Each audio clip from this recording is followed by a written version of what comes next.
한번 설교를 해드린 적이 있어요. 그러니까 기업을 기준으로 해서는 여호수아가 가장 마지막에 땅을 분배받은 게 맞아요.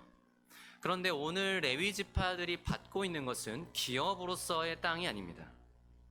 그러니까 기업이라는 측면에서는 여호수아가 마지막에 받은 게 맞는데, 지금 레위인들은 기업을 받는다기보다 말 그대로 자신들이 살아가야 할, 거주할 수 있는 땅을, 그런 성읍을 받고 있는 것이죠.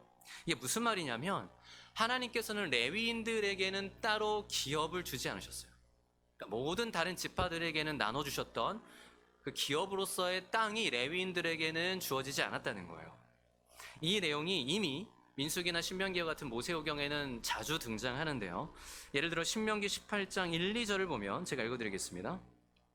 잘 들어보세요. 레위 사람 제사장과 레위의 온 지파는 이스라엘 중에 분깃도 없고 기업도 없을지니 그들은 여호와의 화제물과 그 기업을 먹을 것이라. 그들이 그들의 형제 중에서 기업을 가지지 않을 것은 여호와께서 그들의 기업이 되심이니 그들에게 말씀하신 같으니라.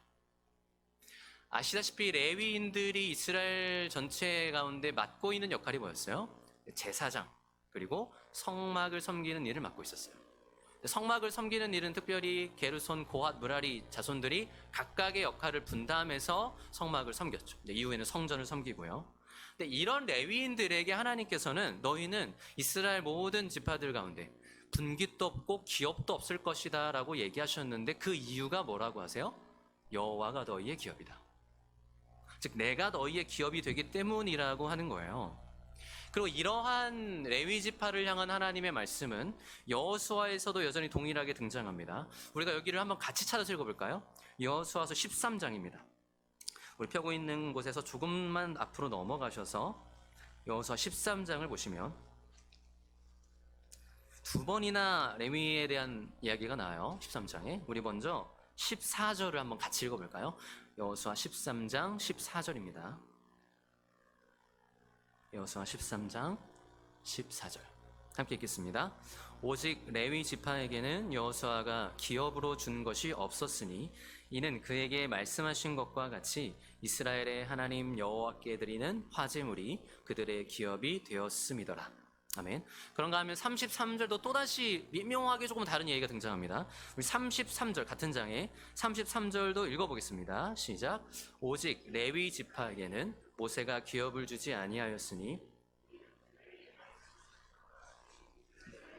여호와께서 그들의 기업이 되심이었더라. 아멘. 14절에서도 레위 지파에게는 여호수아가 기업으로 준 게 없었다라고 얘기하고, 방금 읽은 33절에서도 모세가 레위 지파에게 기업으로 준 게 없었다고 얘기하고 있어요. 그래서 갑자기 모세라는 이름이 등장하는 이유는, 여러분 이스라엘 백성들이 요단강을 건너서 가나안 땅을 정복하기 전에 요단 동편에서, 그러니까 강을 건너기 전 요단 동편에서 이미 그들의 땅을 먼저 받은 지파들이 있었어요. 그렇죠? 두 지파 반이, 르우벤과 갓과 므낫세 반지파가 먼저 자신들의 땅을 받았는데, 이때도, 그러니까 모세가 땅을 분배해줬던 이때도 레위인의 기업은 없었다는 것이고, 요단강을 건너서 가나안 땅을 정복한 과정이 다 마쳐진 지금도 여호수아가 기업을 분배하는 과정에서 레위인에게 주는 기업은 없었다는 거예요. 이유가 뭐라고요? 여호와께서 그들의 기업이 되시기 때문에. 하나님이 그렇게 정하신 거예요. 근데 여러분, 아무리 그렇다고 해도 생각을 해보세요. 아무것도 안 주면 뭘 먹고 살죠? 먹고는 살아야 되잖아요.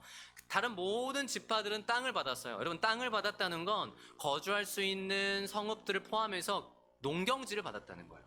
목초지와 농경지를 다 받았다는 거예요. 그래서 그들은 거기서 성읍을 세우고 집을 짓고, 또 받은 땅에서 열심히 농사를 짓고 가축도 키우면서 거기서 나오는 것들을 가지고 먹고 살 수 있는 거예요. 근데 레위인들은 이게 없다는 거죠. 그래서 우리가 좀 전에 읽은 여호수아 13장 14절을 보면 좀 미묘하게 차이가 있었거든요. 거기서는 여호와가 그들의 기업이다 이렇게 얘기하지 않고, 이스라엘의 하나님 여호와께 드리는 화제물이 그들의 기업이 되었음이라 이렇게 얘기해요. 사실 같은 맥락이긴 한데, 이게 무슨 말이냐면 먹고 살아야 되잖아요. 먹을 게 있어야 되죠. 근데 이 화제물이 그들의 기업이 되었다고 할 때 이 화제가 뭐냐면 하나님께 향기롭게 올려드리는 제사를 말해요. 예를 들어서 레위기 2장을 보면 소제에 대한, 이 제사에 대한 설명이 나옵니다. 참고로 소제는 간단히 말씀드려 곡식 제사예요. 곡식으로 주께 드리는 제사. 그럼 이스라엘 백성들이 곡식을 하나님께 드릴 때 어떻게 드리냐면, 물론 이제 알곡으로 그냥 드리기도 해요. 첫 소실 같은 경우는 알곡으로 드리기도 하지만 대부분은 이 곡식을 빻아서 고운 가루로 드립니다. 고운 가루로 드리기도 하고, 이 가루로 반죽을 해서 뭐 화덕에 굽거나 삶아서 드리기도 하죠. 그러니까 곡식으로 드려지는 모든 것이 알곡이든 가루든 떡이든 뭐 우리가 흔히 아는 빵이든 이게 다 소제예요. 근데 소제를 하나님께 드릴 때는 어떻게 드리냐면, 그 드리는 곡식가루에서 한 줌을 취해서 제사장이 이 향유와 기름과 함께 하나님께 이렇게 불살라요. 그럼 향기가 올라가겠죠. 그러니까 이게 화제예요.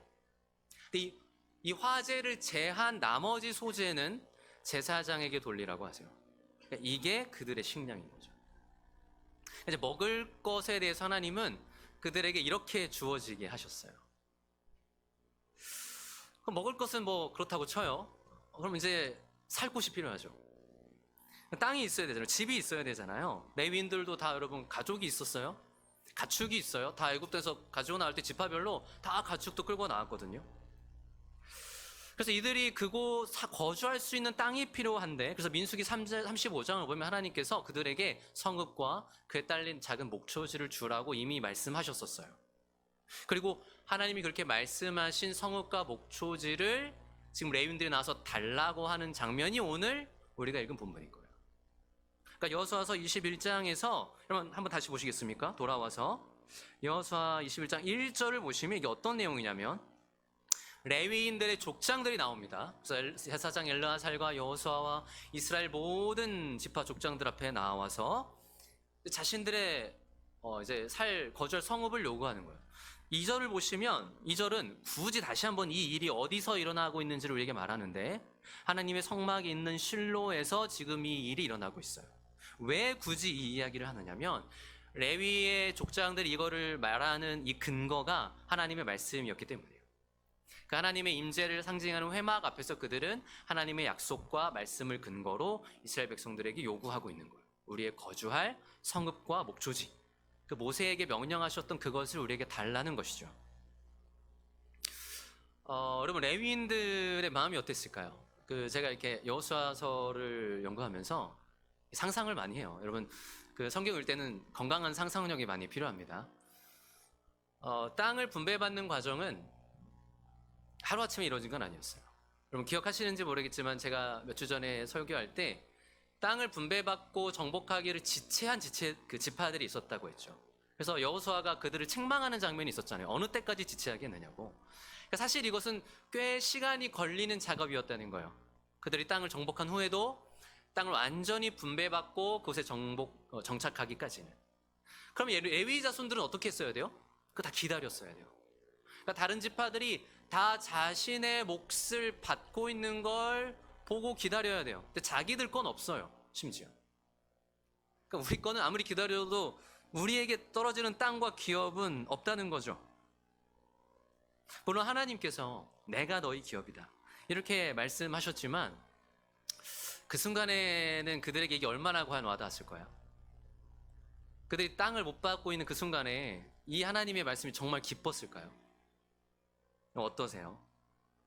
우리가 이 땅에서 열심히 주를 섬기고 수고하고 때로는 많은 것들을 인내하고 감당해 가면서 살아가는 그 대가가 그냥 여호와라면 여러분 정말 기쁘실까요?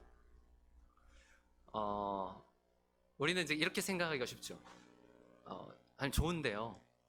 다른 거는요? 다른 것도 필요한데요? 다른 거 없나요? 하나님 제가 열심히 하나님 섬기고 신앙생활도 성실하게 할 테니까 좀 더 채워주세요. 하나님은 저에게 좀 더 많은 재물을 주실 수도 있고 좋은 집, 좋은 차도 주실 수 있잖아요. 좀 이런 마음이 우리에게 사실 있지 않나요? 우리가 하나님을 열심히 섬길 때 사실 우리 모든 인간의 마음에는 하나님으로 충분해. 물론 고백을 이렇게 하고 싶지만 현실 속에서는 그것이 충분하지 않다고 느낄 때가 많고, 때로는 나보다 다른 사람들이 더 많은 것을 가지고 있는 걸 볼 때면 속이 쓰리죠. 레위인들이 느끼는 감정이 어땠을지가 우리가 조금은 좀 생각해 볼 수 있는 부분인 것 같아요. 그런데 하나님께서 왜 레위인들에게는 이렇게 얘기하시는 걸까요? 네 몫이 따로 없다고. 다른 사람들 다 땅 받고 있는데 너의 땅은 없어. 너에게는 내가 너의 기업이야. 왜 하나님은 그들에게 이렇게 얘기하시는 걸까요?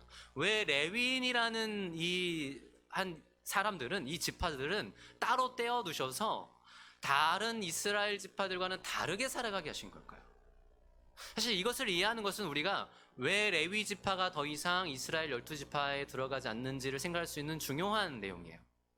여러분 아시다시피 이제 이 가나안 땅에 들어가고 나서는 본격적으로 레위 지파가 12지파에 들어가지 않죠. 요셉의 두 아들 지파인 므낫세와 에브라임 지파가 이제 지파를 형성하게 되면서 레위는 12지파에 들어가지 않습니다. 이것은 다시 말하면 하나님이 그들은 구별해 두셨다는 거예요. 우리가 읽은 여호수아 21장 이제 뒷내용을 우리가 다 읽진 않았습니다만 쭉 읽어보면 이스라엘 자손이 그래서 이 레위인들에게 여호와의 말씀대로 성읍을 주는 장면이 이어집니다. 그래서 각 지파별로 어떤 성읍을 몇 개 줬는지를 얘기하는 게 여호수아 21장이에요. 그래서 성읍과 거기 딸린 목초지들을 주는데 몇 개의 성읍을 주는지도 사실 하나님이 이미 모세를 통해 정해두셨어요. 심지어 목초지의 이 규격까지도 어느 정도 수준의 어느 크기의 목초지를 주는지 그리 크지 않아요. 딱 그들이 가진 가축을 이렇게 먹일 수 있는 정도의 작은 목초지예요. 그래서 레위인들이 몇 개의 성읍을 받았느냐? 총 48개의 성읍을 받았습니다. 이 48개의 성읍이 누가 준 거라고요? 이미 기업을 받았던 이스라엘 12지파가 준 거예요. 그럼 이거 얼른 생각을 해봐도 평균 몇 개씩 주면 돼요? 12지파가? 4개씩 주면 돼요. 물론 이제 더 많이 받은 지파가 더 많이 내는 원리를 하나님이 적용하셨어요. 그런데 어쨌든 대부분이 4개씩 성읍을 내놨어요. 근데 중요한 건 뭐냐면 그럼 이 48개의 성읍의 레위인들이 다 모여 사느냐? 그게 아니에요. 여러분 다른 지파들은 땅을 분배받을 때 지파별로 땅을 분배받았기 때문에 어때요? 그 지파들이 이렇게 모여 살 수 있어요.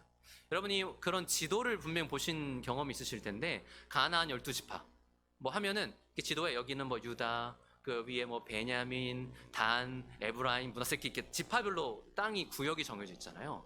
그런데 이 레위 지파는 그렇게 모여 살 수 없어요. 왜요?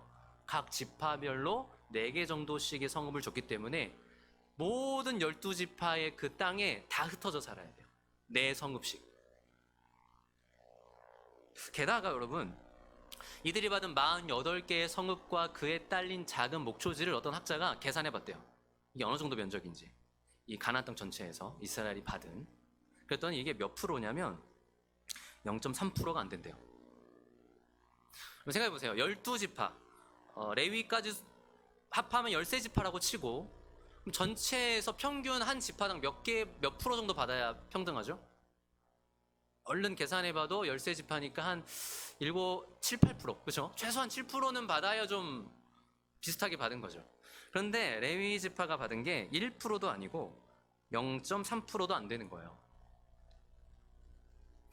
심지어 제가 이제 지난 금요일에 설교했던 내용이 이 바로 앞장 도피성에 대한 내용입니다. 하나님께서 이스라엘 백성들 가운데 부지 중에 실수로 사람을 죽인 자들은 도피성으로 피할 수 있게 하셨어요. 근데 이 도피성을 6개를 그래서 정하셨는데 이 6개의 도피성도 48개 레위인들의 성읍 중에 정해야 돼요. 그러니까 안 그래도 48개밖에 없는데 땅도 작고 이 중에 도피성까지 정해야 되는 거예요. 제가 여러분 한 번 더 여쭤볼게요. 여러분이라면 어떠실까요? 좋을까요? 한 지파가 함께 살지 못하고 여기저기 다 흩어져 살아야 되고요. 받은 이 땅이라고 할 수 있는 것도 이 성읍이 1%도 안 돼요. 0.3%가 채 안 돼요. 말도 안 되게 다른 사람들이 가진 것에 비하면 비교도 안 되게 적어요. 내가 농사 지을 수 있는 땅도 없어요. 그래서 내가 뭐 땀 흘려 열심히 더 일하고 그렇게 해서 결실을 많이 맺는 이 보람을 느낄 수도 없어요. 허구한 날 도피성에 살인자가 도망와가지고 자초지종 얘기하면 그거 들어줘야 되고 그렇게 해서 받아들여지면 책임져줘야 돼요. 사실 도피성은. 왜요? 여러분 사람을 실수로 죽이고 하루 안에 도망와야 되거든요. 그럼 뭐 챙겨 나오겠습니까? 그냥 그대로 도망오는 거예요. 그럼 그들을 받아주면 이 도피성은 그들을 보살펴줬어야 돼요. 그것까지 해줘야 돼요. 물론 여러분 농사를 짓지 않아도 되니까 당연히 다른 지파보다 농경지를 안 받으니까 땅이 적을 수는 있다고 쳐요. 하지만 이것은 분명히 우리 모두가 원하는 어떤 안정적인 삶의 형태는 전혀 아니죠. 가만히 현실만 놓고 보면 불만과 불평이 나올 수밖에 없는 현실인 거예요. 힘이 빠지는 거예요. 우리 사람 마음이 그렇잖아요. 나만 없으면 괜찮은데 남들은 다 있는데 나만 없으면 살 맛이 안 나죠.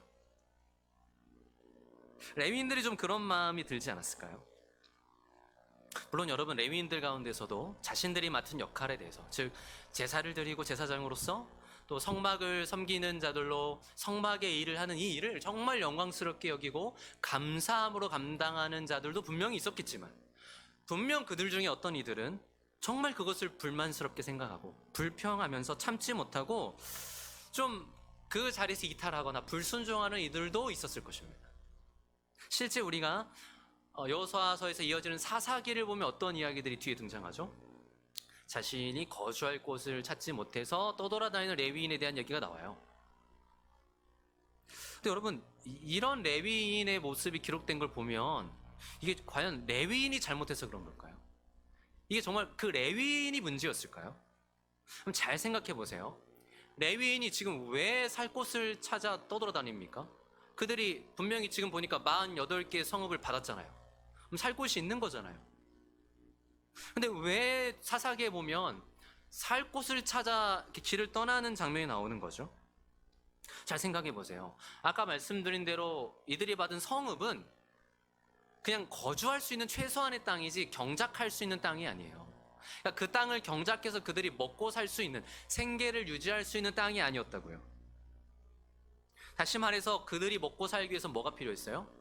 백성들이 하나님께 드리는 제사와 11조가 필요했어요. 제가 시간상 다 자세히는 말씀드리지 않았지만 하나님께서는 이 11조를 당시에 가난한 이들과 또 이 레위인들을 위해 쓰이도록 정해 두셨는데, 그 중에서 민수기 18장을 보면 하나님이 제사장인 아론에게 이렇게 얘기하는 장면이 나옵니다. 한번 들어보세요. 너는 이스라엘 자손의 땅에 기업도 없고 분깃도 없을 것이다. 내가 너의 분깃이고 기업이다. 이렇게 얘기하세요. 그러면서 이제 하나님이 어떤 말을 덧붙이시냐면 이스라엘의 11조를 레위 자손에게 기업으로 주겠다. 그러니까 이스라엘 자손이 11조를 내면 그걸 가지고 먹고 살 수가 있는 거예요. 그럼 이제 이 레위 자손은 그 11조를 받으면 그 11조 중에 또 11조를 떼서 제사장들에게 줬어야 돼요. 이게 이제 제사장들이 또 먹고 살 수 있는 어떤 생계 수단이 되는 거죠. 그런데 여러분 생각해 보세요. 이스라엘이 그렇게 땅에 정착하고 살아가게 된 지 그렇게 오래 지나지 않았어요. 사사기 17장 18장을 보면 한 레위인이 거주할 곳을 찾아 멀리 길을 떠납니다. 그러다가 미가라고 하는 사람의 집에 이르러요. 그러니까 이 미가라는 사람의 집에 이르러서 그 집에서 이 레위인을 보고 내가 너에게 먹을 것도 주고 한마디로 돈도 주고 먹을 것 준다고 하니까 취직을 해요. 그 한 집안의 제사장으로 취직을 한 거예요. 쉽게 말해서. 이런 장면은 물론 돈과 생계에 굴복해버린 타락한 한 레위인에 대한 이야기라고도 우리가 볼 수 있지만, 잘 생각해보면 한편으론 땅을 경작하여 살아갈 수 없는 레위인이 먹고 살아갈 수 없었기 때문에 살 곳을 찾아 떠도는 처지가 된 이야기인 거예요. 무슨 말이에요? 이건 지금 단지 레위인의 실패를 얘기하는 게 아니라 이스라엘 백성들의 실패를 얘기하는 거예요. 이스라엘 백성들이 하나님의 말씀대로 순종하여 올바로 제사를 드리고 11조를 드린 일에 실패했다는 거예요. 사실 더 놀라운 건 이 사사기에 나오는 떠돌이 레위인의 정체가 사사기 18장 30절에 나오는데, 이게 누구냐면 모세의 손자예요. 모세의 손자 게르솜의 아들 요나단, 이렇게 나와요. 모세의 손자면 지금 땅에 들어가고 진짜 얼마 안 지났다는 거예요. 이제 할아버지가 모세예요. 할아버지가 이제 겨우 한두 세대밖에 안 지났어요. 그런데 그런 모세의 손자가 이러고 있었다면 다른 레위인들의 삶이 어땠을지는 불을 보듯 뻔하죠. 중요한 건 이거예요. 이스라엘 백성들은 하나님께 받은 그 기업 안에서 살아가면서, 그 땅에서 살아가면서 하나님보다 돈을 더 사랑했어요. 이게 결론이에요, 사실은. 그들이 땅을 누구에게 받았어요? 하나님께 받았어요. 거기서 살아가다 보니까 거기서 나오는 소득이 더 중요해진 거예요. 그래서 그들이 돌봐야 할 이웃을, 그들이 돌봐야 할 형제를 하나님의 말씀대로 돌보고 사랑하기보다는, 즉 하나님을 사랑하고 이웃을 사랑하는 이 사랑의 법에 따라 살아가기보다는 자신들의 소득을 더 사랑했고 땅에서 내가 얻는 물질과 돈을 더 사랑했다는 것입니다. 신명기 14장을 보면 하나님께서 이런 말씀도 하셨어요. 너의 성읍에 거주하는 레위인들은 너희 중에 분깃이나 기업이 없는 자이니 또한 저버리지 말지니라. 이스라엘 백성들도 다 알아요. 하나님 이들에게 따로 기업을 주시지 않았다는 거예요. 그래서 하나님이 저버리지 말라고도 따로 당부하신 적이 있어요. 물론 이건 레위인들에게만 하신 말이 절대 아니에요. 이어지는 신명기 말씀이 뭐냐면 매 3년 끝에 너희 모든 그 성읍의 소득의 11조를 모아두라고 해요. 왜? 너희 땅에 거주하는 기업이 없는 레위인들과 고아와 과부와 나그네를 위해서 그것을 배불리 먹이라고. 그러니까 이게 하나님이 늘 그들에게 원하신 뭐예요? 사랑의 법이에요. 하나님의 율법은 사실 딱딱하고 우리가 따르기 어려운 어떤 것이 아니라 모두를 살게 하는 생명의 법이고 사랑의 법이었던 거예요. 그런데 이 이스라엘 백성들은 그렇게 그 하나님의 아름다운 법에 순종함으로 하나님이 약속하신, 사실 하나님이 이렇게 하면 너희 범사에 내가 복을 주겠다 이렇게 약속하셨거든요. 근데 이스라엘 백성들은 이 말씀에 순종하여 하나님으로부터 오는 복을 누리려 하기보다 내 손으로 얻는 소득을 움켜잡으려고 한 거예요. 하나님의 말씀을 따라 살아가면서 하나님이 나의 기업이 되시는 게 뭔지를 경험하는 게 아니고 내 힘으로, 내 수고로, 내 열심으로 얻은 소득을 더 사랑하고 그것을 더 쌓아감으로써 내 힘으로 더 안정적이고 부유한 삶을 살려고 했다는 것이죠. 이런 상황이라면 여러분, 어떻게 하나님이 세우신 그 아름다운 사회적 체계가 유지될 수 있었겠어요? 하나님이 왜 레위인들을 따로 구별하셨겠어요? 그들 가운데 이스라엘 백성들을 대신해서 혹은 대표해서 성막을 섬기고 하나님께 제사를 드리도록 따로 정하신 거잖아요. 근데 만약에 이것이 하나님께서 이렇게 만들어 놓으신 것들이 무너진다면 어떻게 이것조차 온전히 이루어질 수가 있었겠어요? 그래서 우리가 알아야 하는 아주 중요한 사실이 있어요. 레위인들에게 주신 혹은 제사장들에게 주신 하나님의 말씀은 그 말씀을 지켜야 하는 사람들은 단순히 레위인들만이 아니었다는 거예요. 레위인들만, 제사장들만, 물론 그들의 역할 너무 중요했지만 그들만 잘한다고 해서 되는 게 아니었어요. 이스라엘의 모든 지파와 모든 사람들이 듣고 순종해야만 하는 말씀이었어요. 오늘 본문도 그렇잖아요. 여러분, 48개의 성읍을 이 레위 사람들에게 주려면 어쨌든 이스라엘 백성들이 순종해야 되잖아요. 자기들이 이미 받은 것에서 평균 4개씩 내놔야 되잖아요. 사람이란 게 어때요? 내가 이미 많이 가졌어도 이만큼 그래도 내놔하면 아깝거든요. 순종해야 돼요. 어쨌든 이것도 순종으로 시작되는 거잖아요. 레위인들이 살아갈 수 있는 성읍부터가 이미 이스라엘의 순종을 포함하는 명령이에요. 마찬가지로 그런 것처럼 레위 지파에 관련된 많은 하나님의 명령들이 단순히 레위인들만 순종해서 되는 부분이 아니고 모든 이스라엘 백성들의 순종을 포함하는 명령이었다는 거죠. 이것이 바로 하나님이 그들 가운데 레위인들을 두신 너무 중요한 이유였어요. 그들에게 순종의 길을 열어두신 거예요. 이게 아니면 뭘 순종하고 살 거예요? 여러분 생각해 보세요.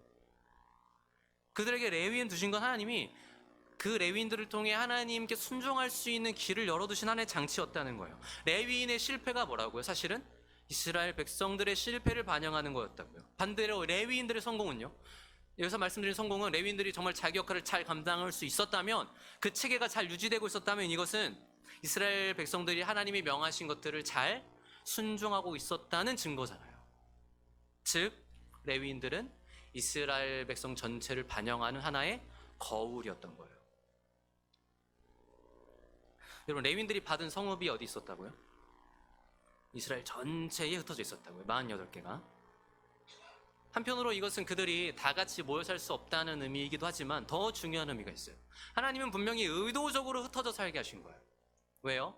그들이 이스라엘 백성 모든 지파들 가운데 거하면서 하나님이 그 레위인들을 이스라엘 백성들을 하여금 보라고 하시는 거예요.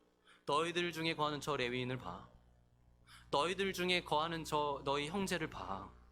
너희들이 저버리면 안 돼. 너희들이 하나님께 순종해야만 저들은 살 수 있어. 하나의 표본이었던 거예요. 마치 에덴 동산에서 하나님께서 선악을 알게 하는 나무를 동산 중앙에 두신 것처럼. 아니, 먹지도 말라고 하시면서 왜 동산 중앙에 두셨겠어요? 제일 잘 보이게. 동산 중앙에 있으면 어딜 가나 보일 거 아니에요. 왜 그러신 거예요, 하나님께서? 어딜 가나 그걸 볼 때마다 나를 기억하라는 거죠. 아담과 하와에게 너희가, 하나님께서 그들을 에덴 동산에 이 땅에 왕으로 세워주셨잖아요. 아담과 하와가 자기 마음대로 다 할 수 있었어요.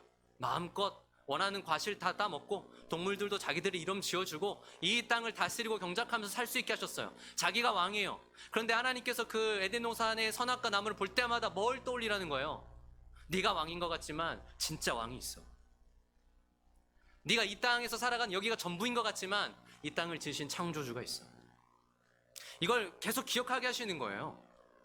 이거랑 마찬가지예요. 하나님께서 이스라엘 모든 지파들의 성읍 가운데 레위인들을 두신 거예요. 그들을 보라고. 그래서 기억해야 된다고. 본래 너희들이 이 가나안 땅에 들어와 살아가는 이유와 목적을. 비록 지금은 너희가 이렇게 땅을 일구고 혹은 가축을 키우면서 당장의 생계만을 위해 살아가는 것 같지만, 너희가 지금은 당장에 눈앞에 필요한 돈을 벌기 위해 사는 것 같고, 당장 내가 필요한 식량과 어떤 물품을 채우기 위해 살아가는 것 같지만 그거 전부 아니라고. 그게 다가 아니라고. 너희는 그걸 위해 지음받은 자들이 아니라고. 너희가 이 땅에서 수고하며 얻으려 하는 건 고작 그게 전부가 아니라고. 바로 하나님이라고. 레위인들에게 너희의 기업이 나 여호와다라고 하신 것처럼 너희들도 사실은 정말 너희가 얻어야 하는 건, 정말 너희가 기대고 의지하여 살아가는 너희의 생명의 원천은 하나님이라고. 하나님이 너희의 진짜 기업이라고. 이것을 자신들을 대신해 성전을 섬기고 제사 드리는 레위인들을 보면서 잊지 말라고 주신 거예요. 그래야만 이스라엘 백성들이 이 땅이 전부인 것처럼 살지 않을 테니까. 그래야만 이 땅에서 그저 부를 쌓아가고 안전하게 살아가는 게 전부인 것처럼 살아가지 않을 수 있으니까. 그래야 자신들의 소유를 자신만을 위해 사용하며 살아가지 않을 수 있으니까. 하나님이 레위 지파에게 땅을 주시지 않고 기업을 따로 주시지 않고 당신 자신이 그들의 기업이라고 말씀하신 너무나 중요한 이유가 여기 있는 거예요. 은혜의 사실은 장치예요. 여러분, 레위 지파가 땅을 받지 않은 게 단순히 성전 일하고 제사 드려야 돼서 농사 지을 시간이 없어서 그저 그것 때문만 하나님이 정말 땅을 안 주셨을까요? 땅이 없는, 기업이 이 땅에서 기업을 받지 못한 레위인들은 또 다른 의미를 가지고 있어요. 그게 뭐냐면, 여기 담겨있는 하나님이 훨씬 더 중요한 의도는 뭐냐면, 이 가나안 땅이 비록 약속의 땅이지만 이곳이 하나님이 너희에게 주시려는 최종 목적지가 아니라는 거예요. 여러분, 잘 생각해 보세요. 물론 가나안 땅 약속의 땅이에요. 이스라엘 백성들이 애굽에서 종노릇 할 때부터 그들을 부르셔서 40년이 넘게 걸렸어요. 광야 생활 40년, 정복 전쟁도 5년 이상 걸렸어요.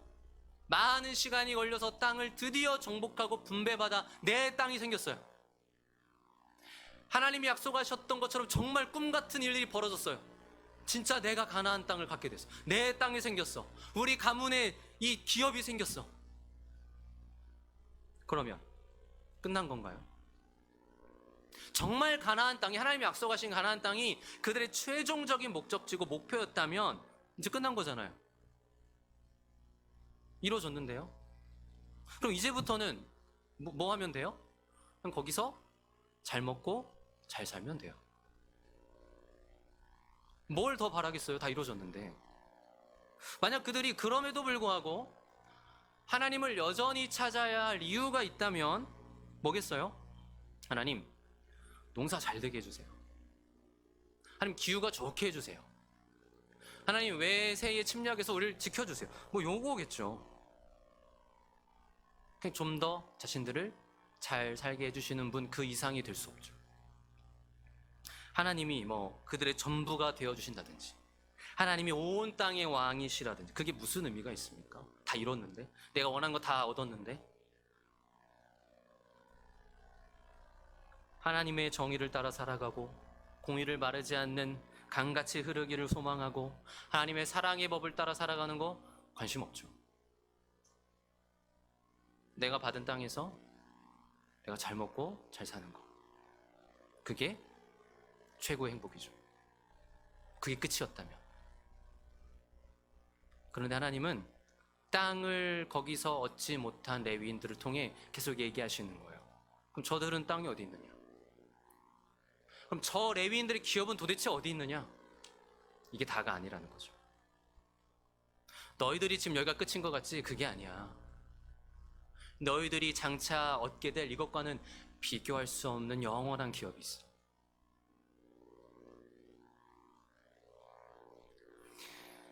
여러분, 하나님은 레위인들의 모습을 통해 정말 그들이 소유해야 하는 것이 무엇인지, 그들이 추구하고 소망해야 할 영원하고도 궁극적인 분깃이 무엇인지를 계속 생각하게 하시는 거예요. 그렇다고 여러분, 모든 백성이 다 레위인들처럼 살 수는 없잖아요.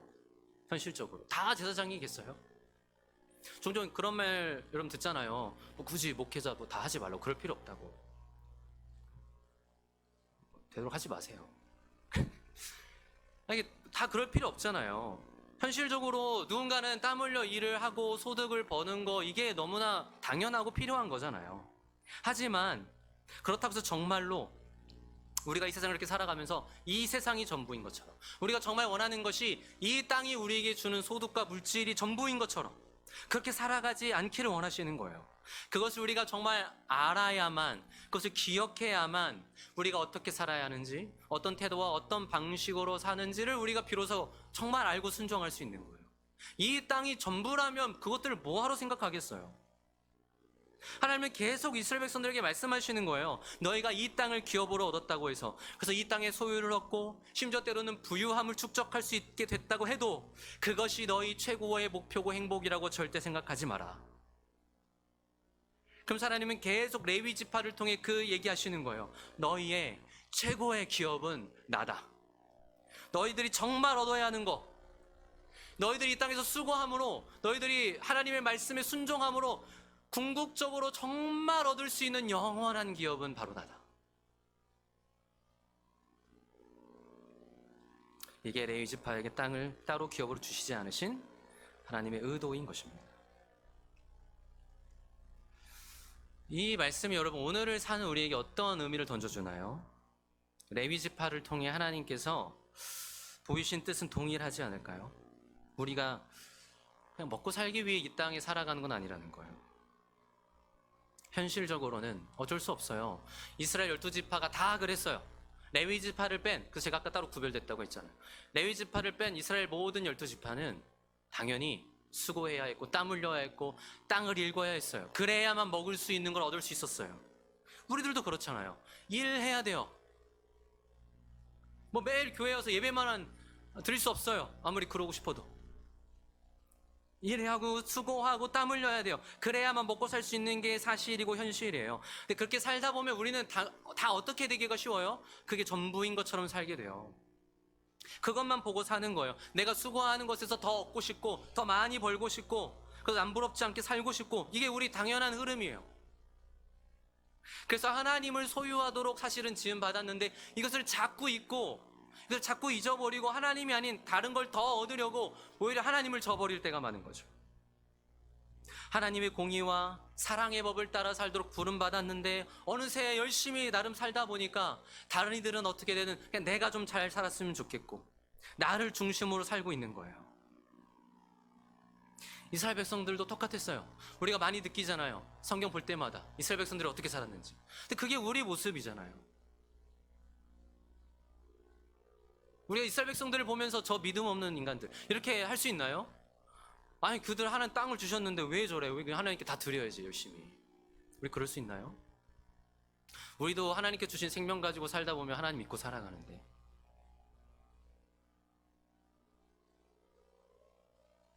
아까 말씀드린 대로 똑같았어요. 이스라엘 백성들도 자신들에게 땅을 주시고 기업을 주신 그 은혜를 주신 하나님을 따르기보다 자신들의 욕심을 따라 살기 시작했어요. 하나님보다 물질과 소유를 더 사랑하게 됐어요. 그래서 레위인들이 아까 말씀드린 대로 떠돌이가 신세가 되기도 한 거예요. 아모스 5장에 이런 말씀이 나와요, 여러분. 하나님이 이렇게 얘기하세요. 이스라엘 족속아, 너희가 40년 동안 광야에서 희생과 소제물을 내게 드렸느냐? 너희가 희생과 소제물을 내게 드린 적이 있느냐? 안 드렸다는 거예요. 왜 안 드렸을까요? 왜 안 드렸겠어요? 아깝죠. 아까웠던 거예요.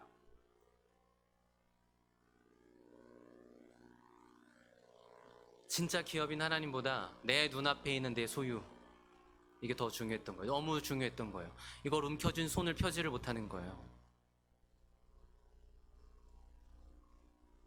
이게 땅만 보고 살아갈 때 우리 모두에게 일어날 수 있는 일입니다. 이게 이 땅의 것들이 전부인 줄로 때론 우리가 착각하고 살아갈 때 우리에게도 얼마든지 일어날 수 있는 일입니다. 물질, 시간, 하나님께 드릴 물질과 시간이 없어요. 여러분, 사실 하나님께서 우리의 기업이 되신다는 것은 절대 무거운 얘기가 아니에요. 이렇게 부담스러운 얘기가 아니에요. 이것은 무엇과도 비교할 수 없는 우리의 위로예요. 그분이 우리의 기업이 되신다? 이 말씀은 이 땅을 살아가는 성도들이 이 땅에서는 비록 이렇다 할 분깃이 없을지라도,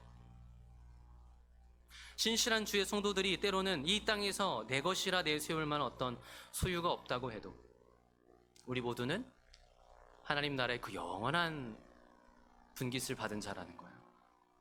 아니, 그 정도가 아니고 하나님을 소유한 자라는 거예요.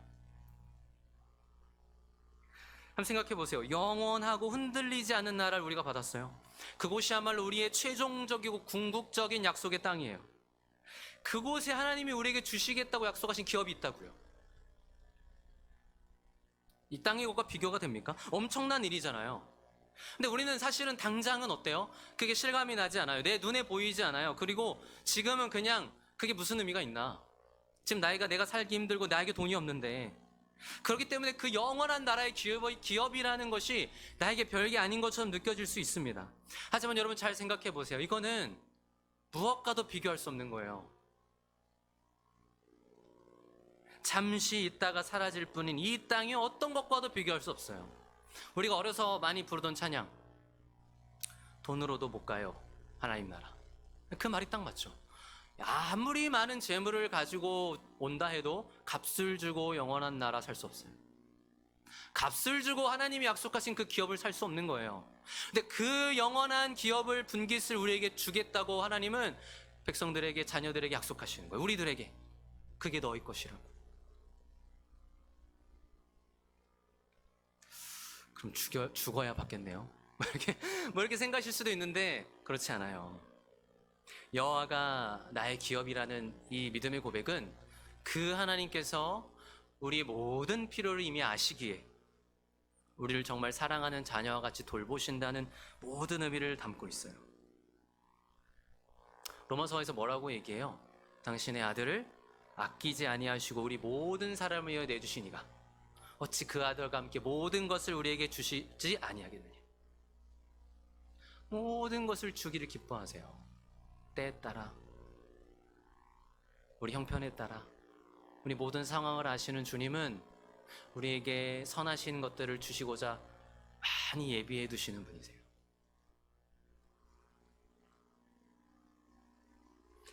오늘 말씀은 어쩌면 여러분에게 이런 도전을 주는 것 같아요. 당신은 여호와가 진정으로 나의 분기심을 고백하는가? 당신은 진정으로 그분이 나의 모든 것 되신다는 것을 믿고 살아가는가? 그래서 당장 눈앞의 돈보다 여호와를 더 사랑하는가? 그럼 어떻습니까? 우리가 이 땅에서 내 분깃이라 할 만한 것 없어도, 내 집이 없고 차가 없어도, 내 기업이라 여길 만한 어떤 소유가 없어도, 아니 심지어 그래도 이거 정도 내 것이지 라고 했던 것조차 빼앗기는 것 같은 순간에도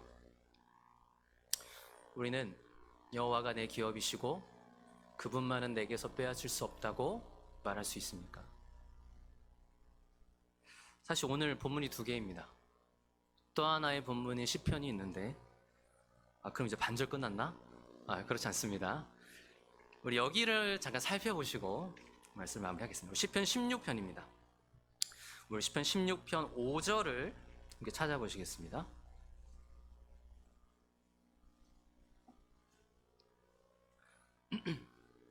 시편 16편 5절.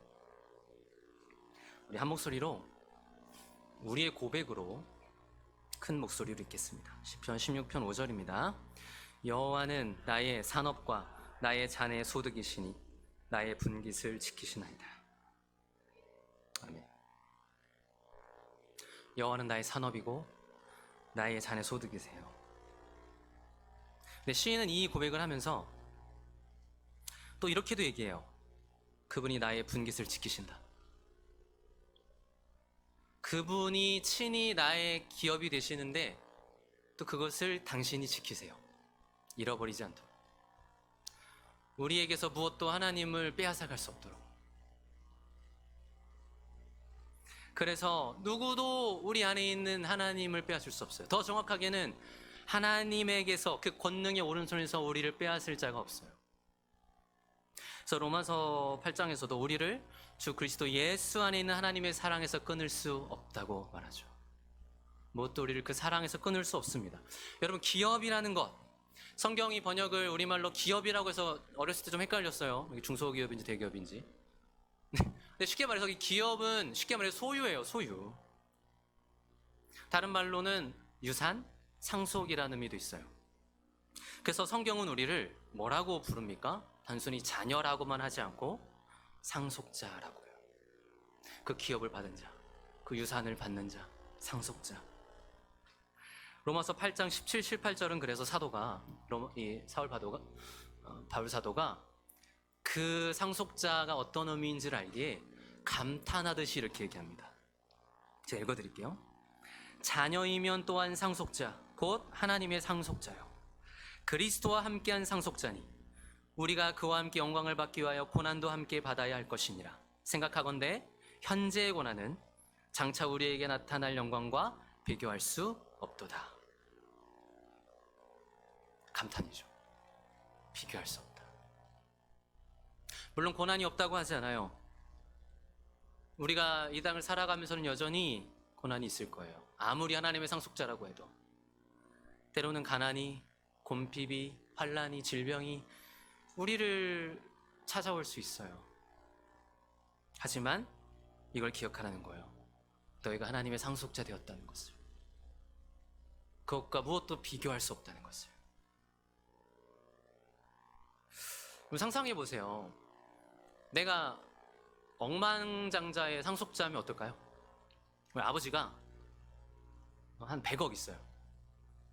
너무 좋겠죠. 뭐 걱정합니까? 뭐 대충 살죠. 먹고 살 걱정 안 하는데. 뭐 걱정할 거 뭐 상속세밖에 더 있겠어요? 뭐 걱정할 게 없죠. 근데 하물며 하나님의 상속자라고요, 우리가.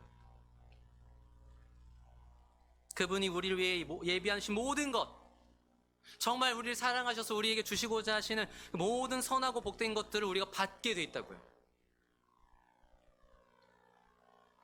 현실감이 없으셔서 그다지 이렇게 미소가 지어지지 않으시죠? 오직 믿음의 눈으로만 볼 수 있거든요. 그래서 히브리서에서도 믿음을 뭐라고 해요? 믿음은 바라는 것들 실상이요 보이지 않는 것들 증거다. 믿음으로만 볼 수 있어요. 정말 이것을 믿는 자만이 하나님이 내 기업이 되시고 내 모든 것 되신다는 고백을 진정으로 드릴 수 있어요.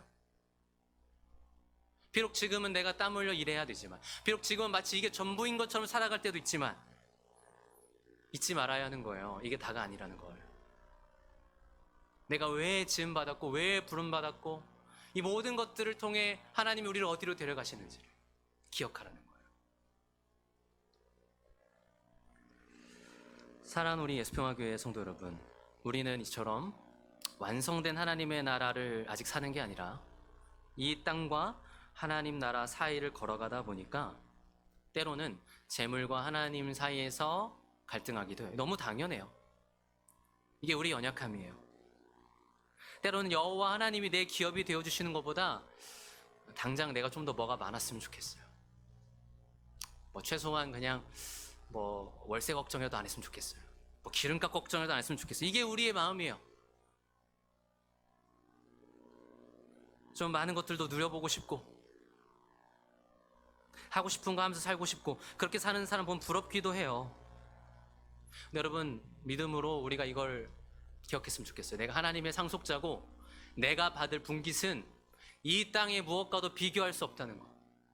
그런 게 아무리 좋아 보여도 우리가 얻게 될 기업과 비교할 수 없다.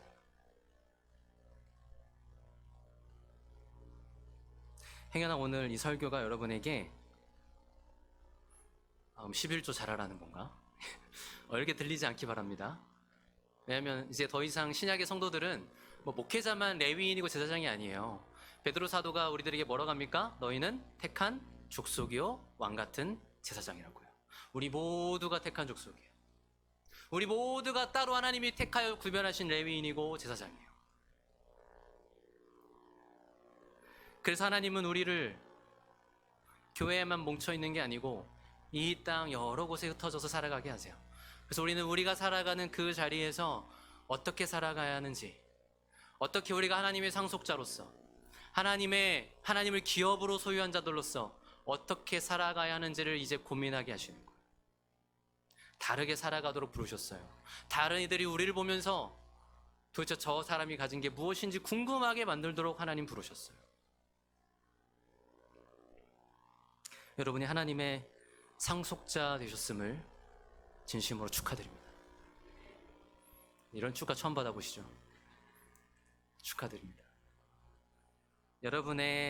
우리의 삶에 정말로 이 땅의 것들이 전부가 아니라 아무리 지금은 그것이 전부처럼 여겨질 때가 있을지라도 하나님이 전부가 되어주시는 게 어떤 의미인지를, 여호와가 우리 영원한 기업이시고 우리를 예비해 두신 영원한 분깃이 있다는 게 우리 삶이 어떤 의미인지를 하루하루 그 은혜 안에 경험하는 우리 삶이 되기를 주의 이름으로 축원합니다. 이렇게 다 같이